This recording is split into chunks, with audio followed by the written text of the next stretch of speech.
neste momento, Deus, através desta emissora, leva até você mais um programa de fé, com mensagens, hinos e orações a seu favor.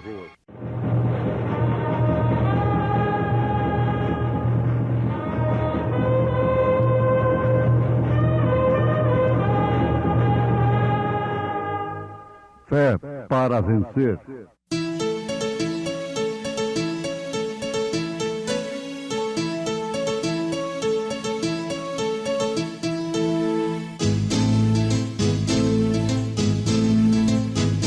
Mensageiro, Deus enviou seu profeta, seu profeta Este som de alarido retumbando está, retumbando está. E as águias de Deus, e as águias de Deus já voando estão, já voando estão. William Branham foi seu nome e Deus foi com ele, e Deus foi com ele. E a coluna de fogo sempre lhe seguiu, sempre lhe seguiu. A palavra ele pregou, a palavra ele pregou. Com fidelidade, com fidelidade. Então disse o Senhor a Josué: levanta-te, porque estás prostrado assim sobre o teu rosto? Israel pecou, e até transgrediram o meu concerto que lhes tinha ordenado, e até tomaram do anátema, e também furtaram, e também mentiram, e até debaixo da sua bagagem o puseram.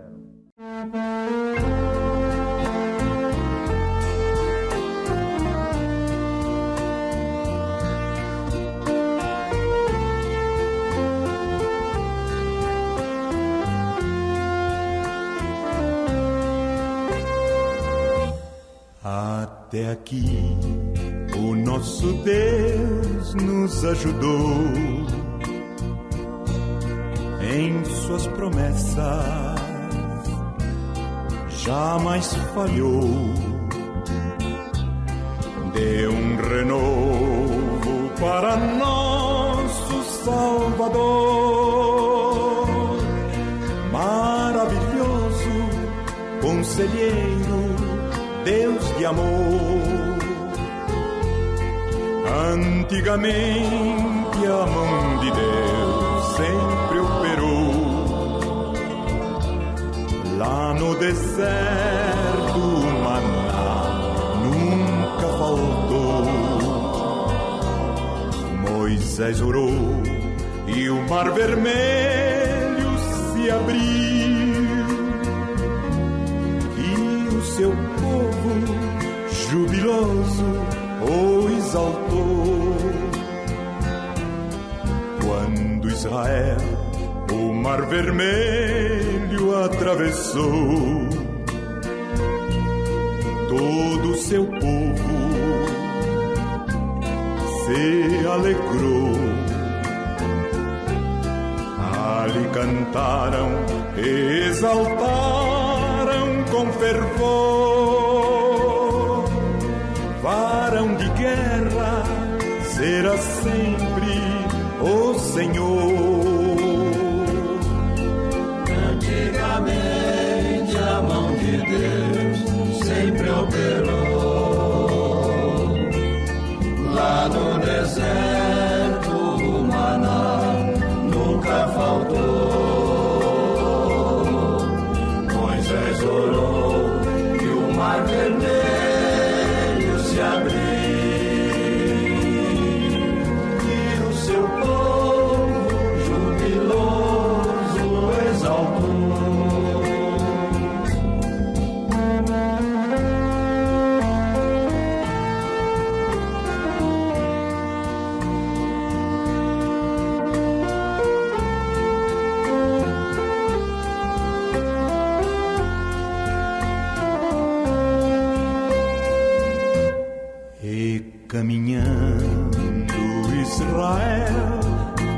continuou, sendo Moisés o condutor. Em toda prova o Senhor sempre operou, e confirmando eu sou sempre o que sou. Antigamente a mão de Deus sempre operou. Lá no deserto o maná nunca faltou. Moisés orou e o mar vermelho se abriu, e o seu povo jubiloso o exaltou.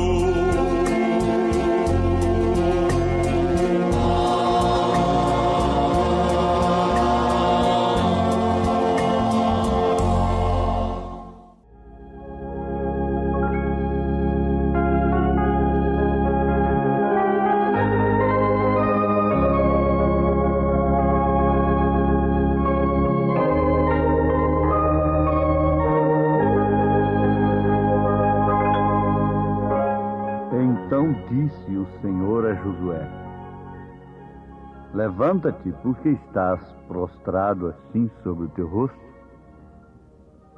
Israel pecou, e até transgrediram o meu concerto que lhes tinha ordenado, e até tomaram do anátema, e também furtaram, e também mentiram, e até debaixo da sua bagagem o puseram. Pelo que os filhos de Israel não puderam subsistir perante seus inimigos, viraram as costas diante dos seus inimigos, porquanto estão amaldiçoados. Não serei mais convosco, se não desarraigardes o anátema do meio de vós. Levanta-te, santifica o povo e dize: santificai-vos para amanhã, porque assim diz o Senhor, o Deus de Israel: anátema há no meio de ti, Israel. Ouvintes amados, nós estamos trazendo à vossa memória um episódio muito importante na vida de Israel sob a liderança de Josué, o sucessor de Moisés. Nós estamos frisando aquilo que está escrito em partes do capítulo 7 de Josué, do livro de Josué. Bom é quando o Senhor diz, quando o Senhor fala. Quando ele está em silêncio, é mais perigoso, é terrível. Enquanto o pai está falando com o filho, é sinal de que há esperança para aquele filho. Mas pobre daquele filho, quando aquele pai não lhe dá mais conselho, não lhe corrige mais, porque desanimou, não tem jeito mais. E Josué estava prostrado, um grande líder, um tipo verdadeiro do Espírito Santo conduzindo a igreja. Mas prostrado, triste, resistido. O Espírito Santo pode ser entristecido, pode ser resistido, diz a palavra. E Josué estava resistido pelo inimigo. Estava prostrado. Mas então Deus veio e falou a Josué: levanta-te. Por que estás prostrado assim sobre o teu rosto? Israel pecou.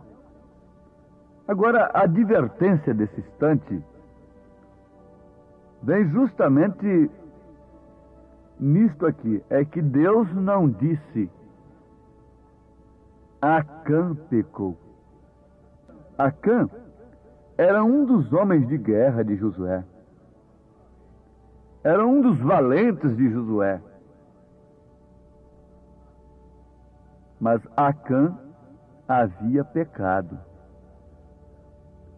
Ele havia pegado daqueles despojos lá em Jericó uma capa babilônica, 200 ciclos de prata e uma cunha de ouro do peso de 50 ciclos. Ele havia cobiçado aquilo, segundo a sua própria confissão. Quantos pregadores, quantos guerreiros, homens de guerra, ao vencerem o inimigo, têm sido atraídos pelos seus despojos, pelos seus meios. Acã confessou que ele cobiçou aquelas coisas. Cobiçou as coisas do inimigo. Coisas que ele estava combatendo, porém cobiçando-as. Quantos combatem o adultério cobiçando? Quantos combatem a mentira mentindo? Quantos combatem o roubo roubando? E Josué estava combatendo e destruindo aquele povo, mas aquele guerreiro de Josué, que estava fazendo a mesma coisa, fez justamente o que ele não deveria fazer. Seria preferível que ele nunca tivesse combatido, entrado nas fileiras como um guerreiro. Seria 1000 vezes preferível do que ter entrado nas fileiras de Israel como um guerreiro e cobiçar as coisas do inimigo. Josué capítulo 7, nós vemos a confissão de Acã, versículo 20, 21. Então, o que temos aqui, ouvintes? O pecado de Acã e seus resultados trouxe um anátema para dentro de Israel. E Deus não disse Acã pecou. Deus disse Israel pecou. Por quê? Porque se tratava de uma unidade. Deus trata com Israel como povo. E se um daqueles pecasse, todo o povo seria prejudicado. Todo o povo seria destruído, resistido. Ora, Israel estava perdendo a guerra para o inimigo muito menor do que Jericó. Quando havia acabado de vencer a Jericó, uma cidade tão forte, tão poderosa, tão grande, agora estava perdendo para a cidade de Ai, que era muito menor, muitas vezes menor do que Jericó. Vence um grande inimigo, vence um grande pecado, depois cai numa pequena coisa. As pequenas brechas na cerca é que permitem a entrada das pequenas raposas. Não são as grandes brechas, mas aquela brechinha que alguém pensa que não tem importância, é justamente onde vai entrar o camundongo, é onde vai entrar a pequena raposa. Isto deve ficar caiado em nossos corações e nos levantar para uma vida de advertência, porque, na verdade, esse caso que estamos nos referindo, fazendo referência nesse instante, era Israel sendo resistido, sendo derrotado por causa de um homem, por causa de um guerreiro, por causa de um obreiro. Todo o corpo estava sendo prejudicado. Bom, mas isso aí é com Israel. E, na verdade, Israel pecou porque Deus trata Israel como povo.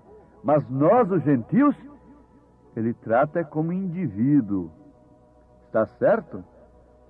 Deus trata com Israel como povo. E com os gentios, que somos nós, Ele trata com o indivíduo, individualmente, com a pessoa. Porém, o que é este grupo de pessoas com quem Deus tem tratado individualmente? É a igreja, é um corpo, é um povo. E Paulo disse, um povo zeloso de boas obras. Desde que você pertença ao corpo de Cristo, ao povo de Deus, então a sua vida compromete a esse corpo.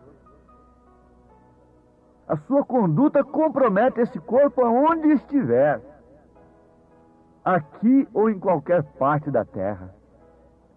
Um guerreiro desse corpo pode prejudicar esse corpo. Na verdade, Deus trata individualmente com as pessoas. Mas tratando individualmente com as pessoas e agregando estas pessoas, Ele forma justamente a sua igreja, a eclesia, este grupo de pessoas separados, chamados para fora, formando um corpo dirigido pela mesma mente. Então, se um membro sofre, todos os membros sofrem com ele. Todo o corpo sofre com aquele membro. Porque se tornou um organismo. A Igreja de Jesus Cristo não é uma organização religiosa, mas sim um organismo vivo. Se um membro deste corpo é honrado, todo o corpo é honrado com ele. Não há inveja da mão quando o olho está sendo honrado, está tendo seu lugar. Não há inveja nos olhos quando as mãos estão sendo usadas. Todos são dirigidos pela mesma mente, irrigados pelo mesmo sangue. Se algum membro desse não for irrigado normalmente pelo sangue, e dirigido pela mesma mente, ele fica paralisado e prejudica todo o corpo. Prejudica no andar, prejudica no pegar, prejudica no olhar, prejudica no ouvir, no sentir, no paladar. Qualquer coisa venha a prejudicar. Se um desses membros se torna neutro, paralisado, não sendo dirigido pela mente, não sendo irrigado normalmente, não tendo uma circulação normal do sangue, então daí vem a paralisia e aquele corpo fica prejudicado. São muitos membros num corpo, mas não são muitos corpos. Por isso não são muitas igrejas, é uma só. Só existem duas igrejas na terra, duas religiões. Uma falsa e a outra verdadeira. Uma é a grande prostituta com suas filhas, e a outra é a virgem pura, imaculada, lavada e redimida no sangue de Jesus Cristo. Não há muitas igrejas, não há muitas religiões, há apenas uma verdadeira e uma falsa. Não há muitos corpos, mas sim um corpo com muitos membros. Davi tinha 500 mulheres. O que representava aquelas mulheres? Os membros da igreja de Cristo. Jesus Cristo tem uma igreja com muitos membros. Porém, esses membros têm a mesma doutrina, têm o mesmo batismo, têm a mesma fé, têm o mesmo fundamento, que é dos apóstolos e dos profetas. Vejam Efésios capítulo 4. Leiam isto pensando assim. Então vamos ter uma unidade. E unidade, o que quer dizer isso? todos pondo força para um só lado. É uma prova de força. Mas todos pondo força para um só lado, orientados pelo mesmo Espírito, alimentados pelo mesmo alimento, nutridos pela mesma nutrição de Deus, pela mesma palavra. Um evangelho só não pode dar muitos tipos de crenças. O evangelho só pode produzir uma fé genuína e verdadeira. Só pode produzir um verdadeiro corpo genuíno. Esta palavra forma este corpo, e este corpo é regido por esta palavra. E um membro fora do lugar compromete todo o corpo. Então, Deus não disse Acã pecou, mas Deus disse Israel pecou. Porque se tratava de um povo. E agora, nós somos povo ou não somos povo? Somos uma igreja ou não somos uma igreja? Estamos ou não unidos na mesma fé, no mesmo batismo? Estamos dirigidos ou não pela mesma mente? Por que então vamos pensar diferentes? De uma maneira diferente? Por que vamos chocar uns com os outros quando a mensagem é uma só? Quando a palavra é uma só? Quando o Espírito é o mesmo? Não há choques. Não se tropeça em pequenas coisas. Aqui está a coisa. O pecado é que faz isso. O pecado é quem faz a diferença. Por isso, nesta hora, deveríamos dar lugar ao Espírito Santo para uma análise profunda, individual. Que quero eu fazer para o meu Deus? Que quero eu fazer para a obra do Senhor? Acã fez muito, foi um grande guerreiro. Mas o que trouxe ele para o corpo? Prejuízo, lutas, interna, morte. Sonda-me, ó Deus, vê se há em mim um caminho como este, e livra-me deste caminho. É a oração minha e de todos os cristãos nesse instante.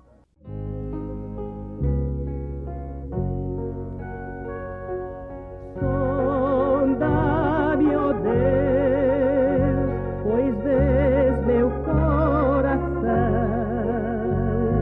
Prova-me, ó Pai, Sonda-me, ó Deus, e conhece o meu coração. Prova-me e conhece os meus pensamentos. E vê se há em mim algum caminho mau, e guia-me pelo caminho eterno. também da transgressão que oculta.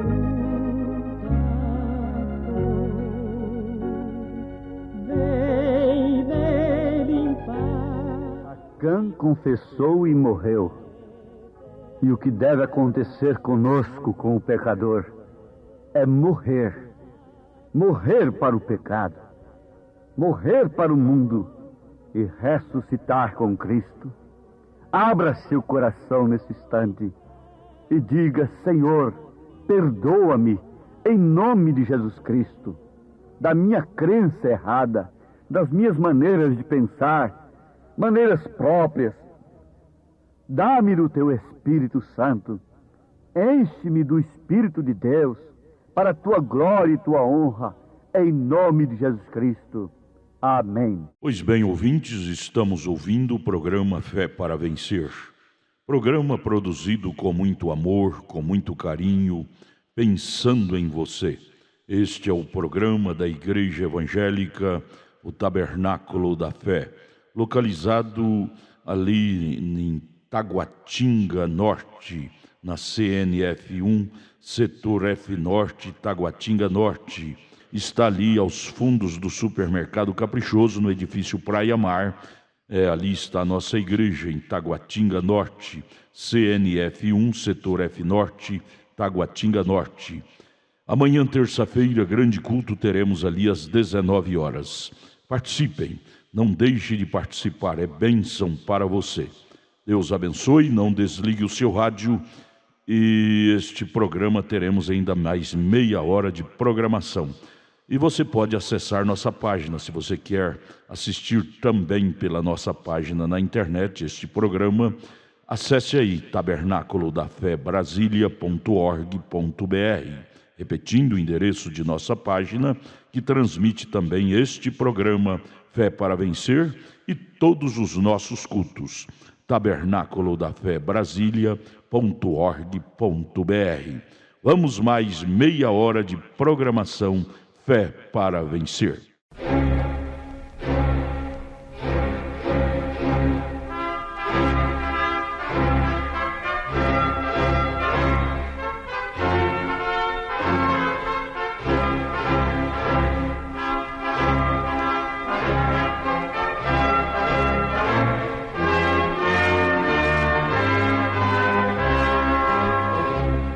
Neste momento, Deus, através desta emissora, leva até você mais um programa de fé, com mensagens, hinos e orações a seu favor.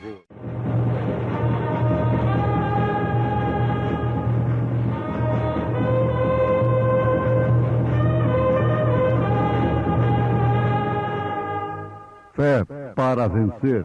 Somente crer, somente crer, tudo é possível, somente crer, somente crer, somente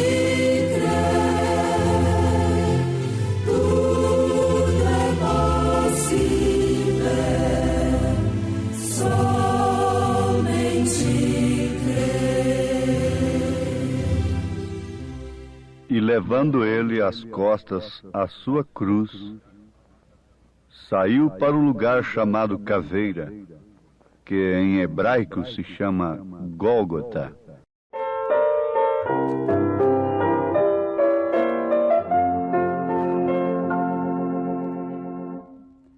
Amigo, considera grande dor quando na cruz sofreu teu Salvador, e no madeiro a maldição levou, trazendo salvação ao pecador. Olha pro Gólgota, a cruz do Gólgota, pro Salvador, que ali por nós morreu. Olha pro Gólgota, a cruz do Gólgota, de onde vem de Cristo a salvação. Contemplas muitas almas junto à cruz, ali contados somos tu e eu. Por nossa culpa ali morreu Jesus, na rude cruz Deus Filho padeceu. Olha pro Gólgota, a cruz do Gólgota, pro Salvador, que ali por nós morreu. Olha pro Gólgota, a cruz do Gólgota, de onde vem de Cristo a salvação. Perante a cruz, milhares ainda estão, rejeitam quem por eles lá sofreu. Amigo, dá-lhe pois teu coração e aceita salvação que Deus te deu. Olha pro Gólgota, a cruz do Gólgota, pro Salvador que ali por nós morreu. Olha pro Gólgota, a cruz do Gólgota, de onde vem de Cristo a salvação.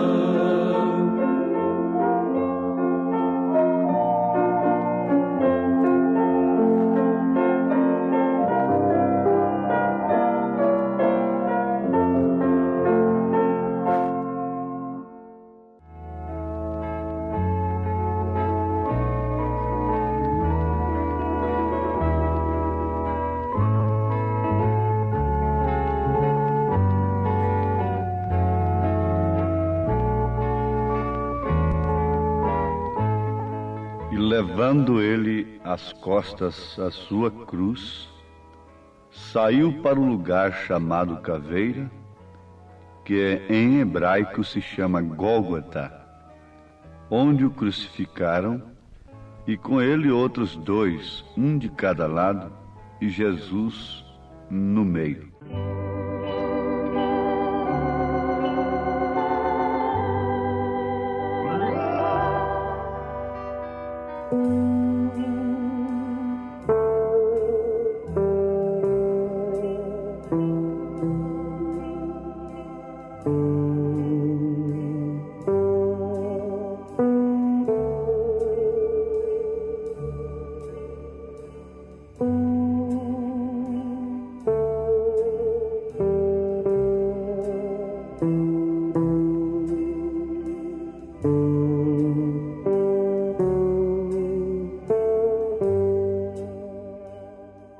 Ouvintes preciosos, filhos de Deus,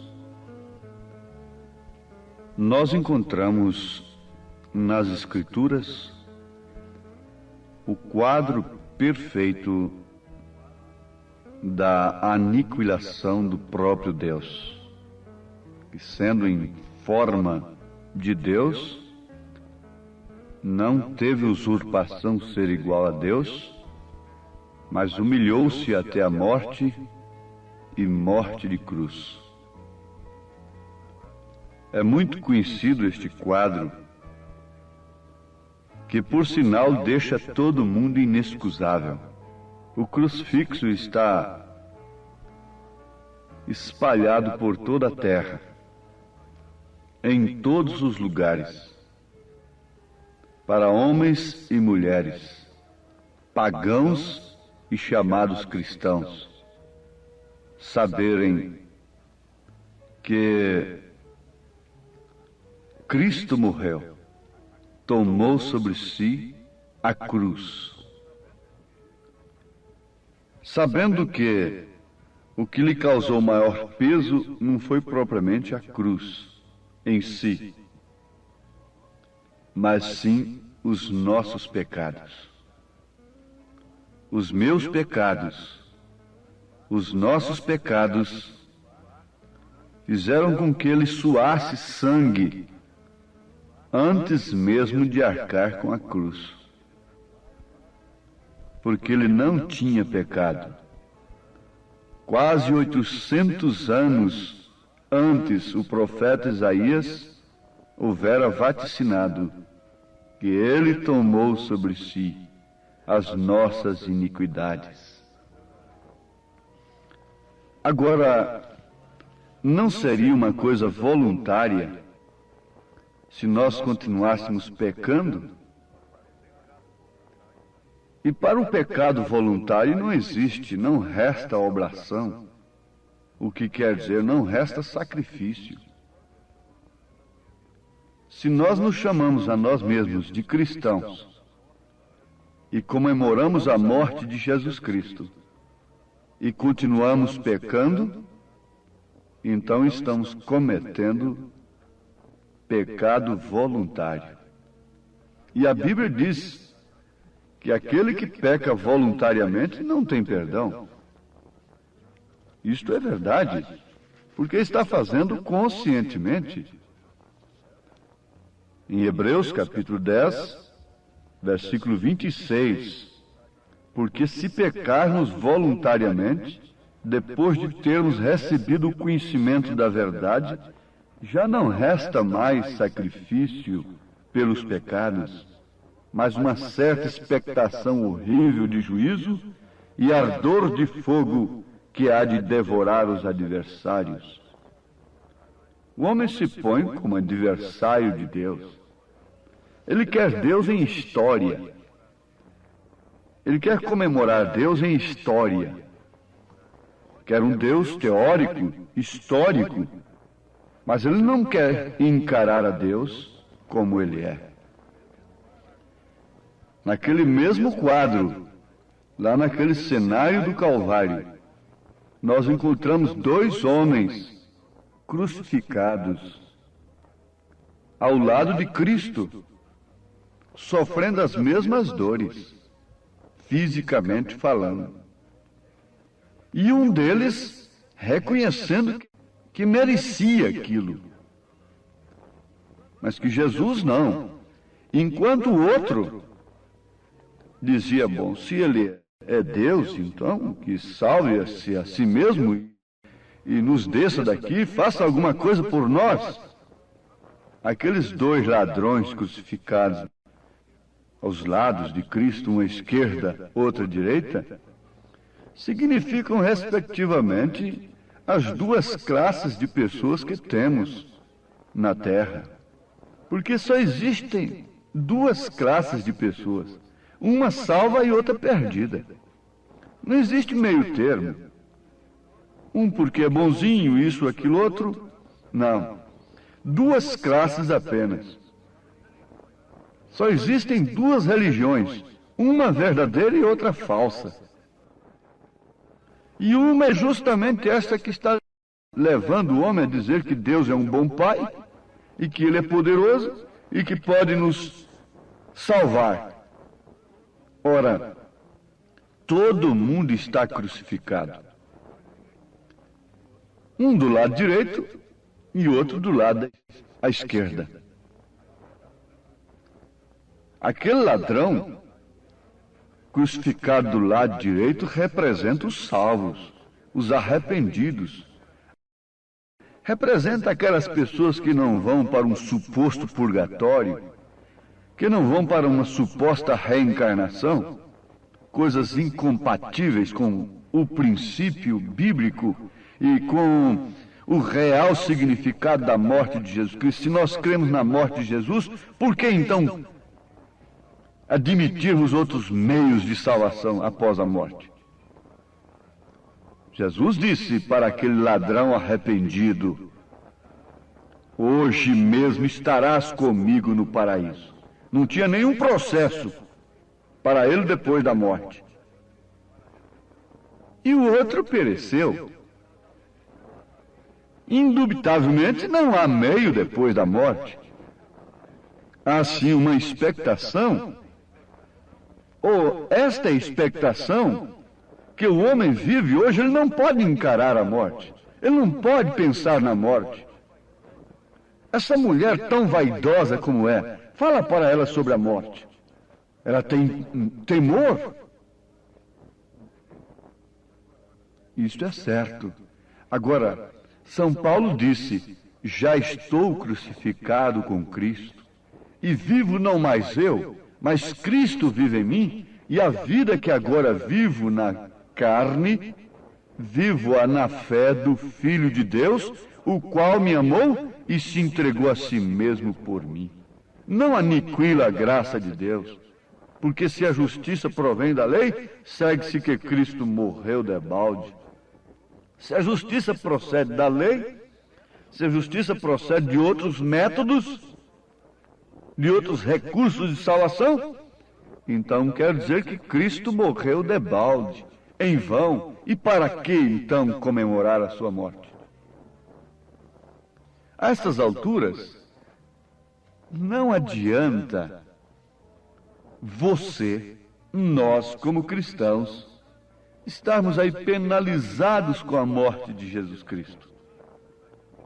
deixando disto ou daquilo em um determinado dia, uma determinada semana. Isso é uma hipocrisia. Não, isto é uma mesa, diz o profeta Isaías, cheia de vômitos diante de Deus, essas solenidades. A essas alturas, Deus quer saber de outra coisa muito diferente. Deus está olhando para quem? Para a pessoa que o sacrifício de Jesus Cristo tenha operado em sua vida. A estas alturas, o Senhor está olhando para quem está crucificado com Cristo e que tem morrido para o mundo. Nós deveríamos pensar hoje na nossa crucificação, porque Jesus não está crucificado mais. Ele ressuscitou ao terceiro dia. Ele não quer saber de uma história. Ele não se leva por isso que os homens se levam, porque comemorarem sacrifícios, eventos, heroísmos de heróis do passado, memórias, estas coisas. Não, Deus não é assim. Jesus Cristo está tão vivo, o quanto ele estava antes da morte. Agora, você pode dizer com São Paulo, estou crucificado com Cristo? Mas em que sentido? É para que a vida que você vive agora na carne, bem entendido, na carne, você possa vivê-la na fé do Filho de Deus, não da fé da tal igreja, da tal denominação, da tal tradição, do papai, da mamãe, da vovó, do bisavô, mas na fé do Filho de Deus. A vida que vivo agora. Não é a tradição que eu tenho agora.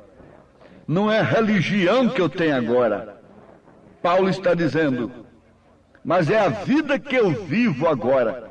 Se isto não é assim, então debalde foi a morte de Jesus. Jesus Cristo é o Verbo. O Verbo é a palavra é Cristo. Agora, crucificaram a Cristo há quase 2000 anos atrás. Religiosos, homens religiosos, tradicionais, crucificaram a Cristo. E todo mundo diz, que homens maus, que perversos. Eu quero vos fazer uma declaração. Um sacerdote daquele tinha vida muito mais pia, mais reta, mais justa do que a maioria dos sacerdotes que estão hoje comemorando a morte de Jesus Cristo. E eles crucificaram a Cristo. E este século crucificou a Cristo novamente, porque Cristo é a palavra. No princípio era o Verbo, e o Verbo estava com Deus, e o Verbo era Deus. O Verbo é a palavra. É uma palavra que expressa um pensamento. Antes de ser uma palavra, é um pensamento.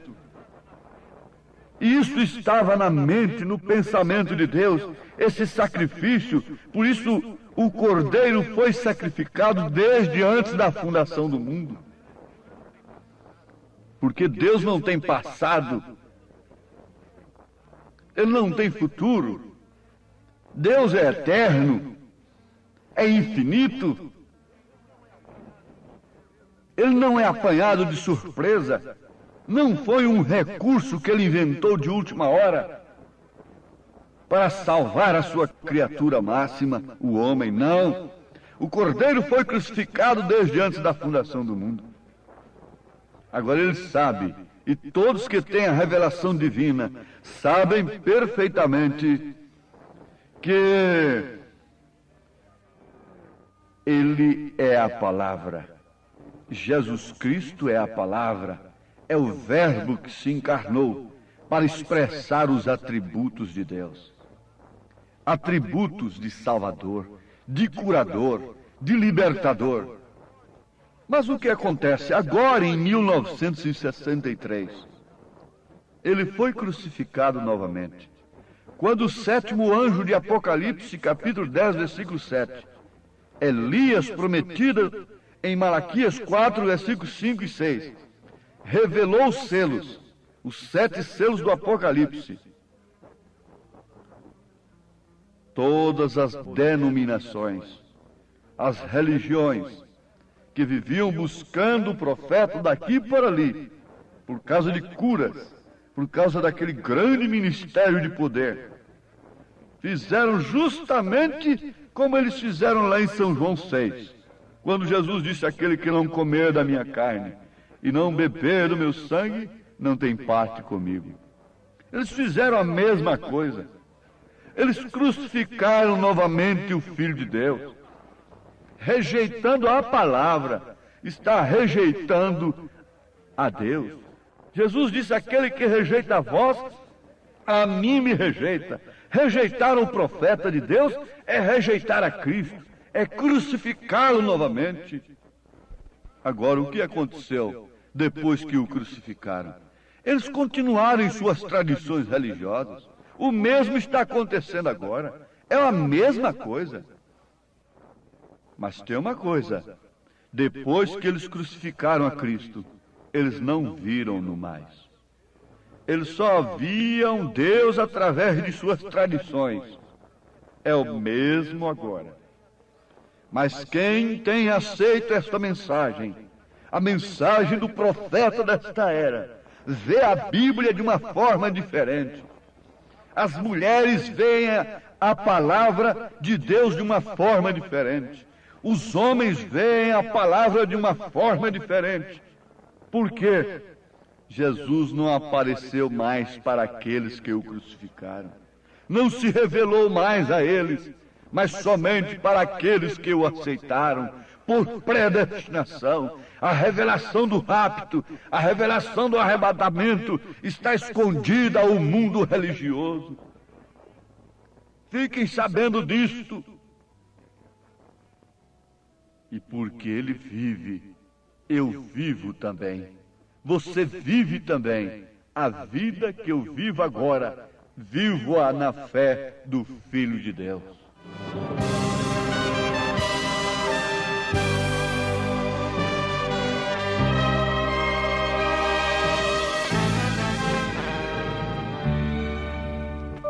Deus enviou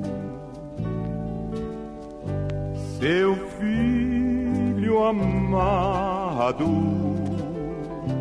pra me salvar e perdoar. Na cruz morreu por meus pecados,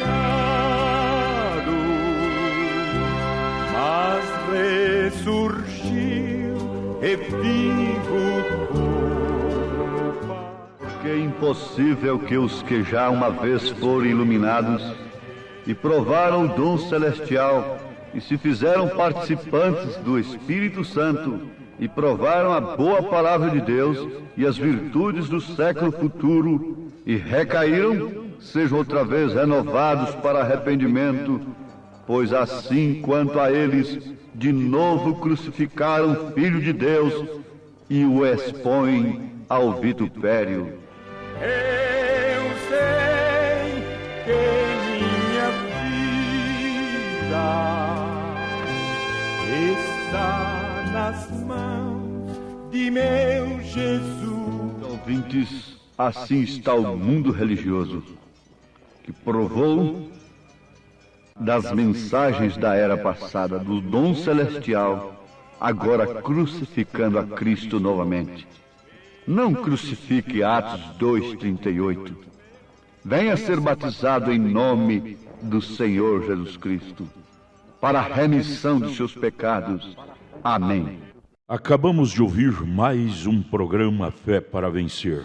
Programa produzido com muito amor, com muito carinho, endereçado ao seu coração, com uma palavra firme e poderosa, centralizada na Bíblia ao seu favor. Olha, você pode assistir nossas programações através de nossa página na internet. Anote aí, tabernaculodafebrasilia.org.br, tabernaculodafebrasilia.org.br, transmite todas as nossas programações, nossos cultos, o dia todo, viu? Nós temos ali programações à noite em nossos cultos. Amanhã, por exemplo, amanhã terça-feira, teremos aquele grande culto ali em Taguatinga Norte, transmitido através de nossa página. O endereço é tabernaculodafebrasilia.org.br. Você pode também estar conosco ali na igreja, amanhã em Taguatinga Norte, na CNF1, Setor F Norte, Taguatinga Norte. Fica ali no subsolo do edifício Praia Mar, aos fundos do supermercado Caprichoso. Você subindo ali pela Sandu Norte, ali está o supermercado Caprichoso.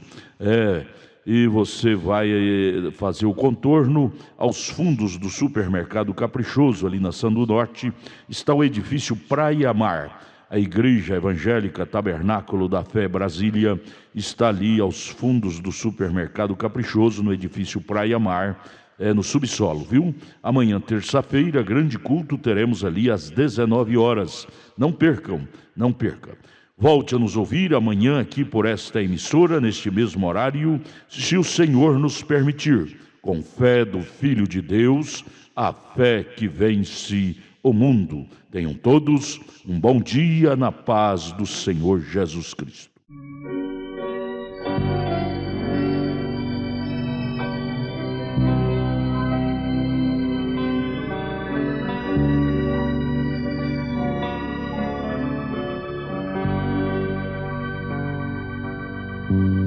Minha alma veio pra resgatar, o bom Jesus do céu baixou, e em meio do negror do mar, sua graça me salvou.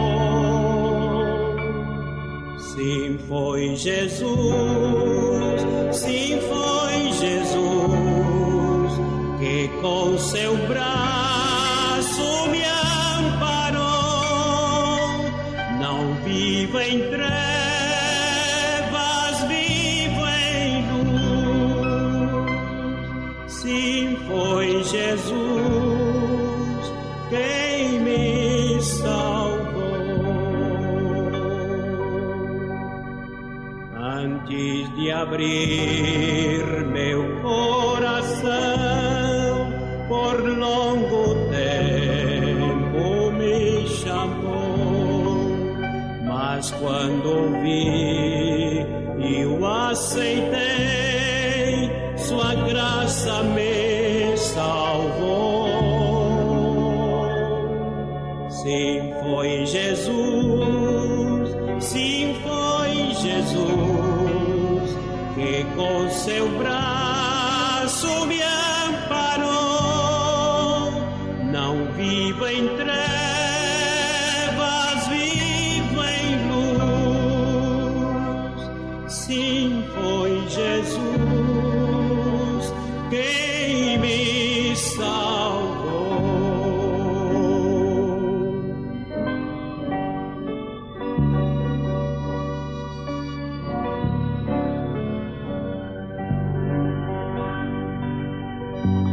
Agora tenho gozo e paz, cantando e orando, assim eu vou, sempre a dizer e a pregoar que Cristo me salvou. Sim, foi Jesus, sim, foi Jesus, que com seu braço me amparou. entre